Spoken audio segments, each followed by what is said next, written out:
Every breathing, singing, dancing lady wanted the part, and everybody auditioned for Mame. And nobody just hit us in the heart. This was the one part that I desperately wanted.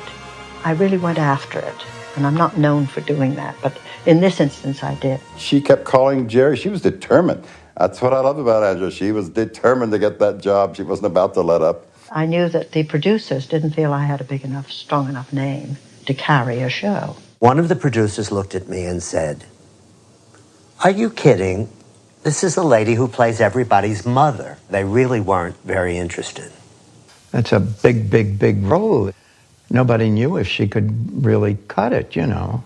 And Angela came to my apartment, and I opened the door, and I just knew that that was my Mame, and we went into cahoots together. He volunteered to help me and taught me every single song. We rehearsed and rehearsed. We went out to dinner. We came back and rehearsed again, and we met the next day at the Winter Garden.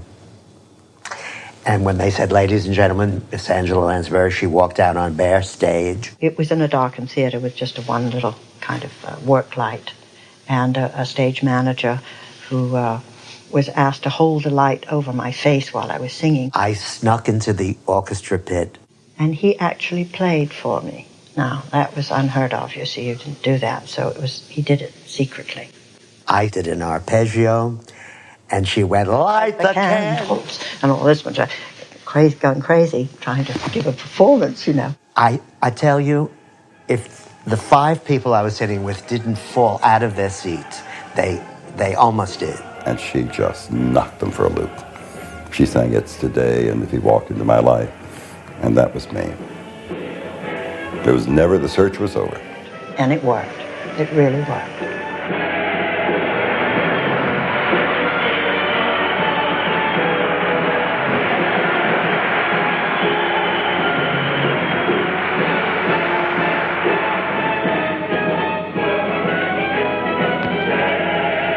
I never did anything before it, and I've never done anything since that came anywhere close to Mame.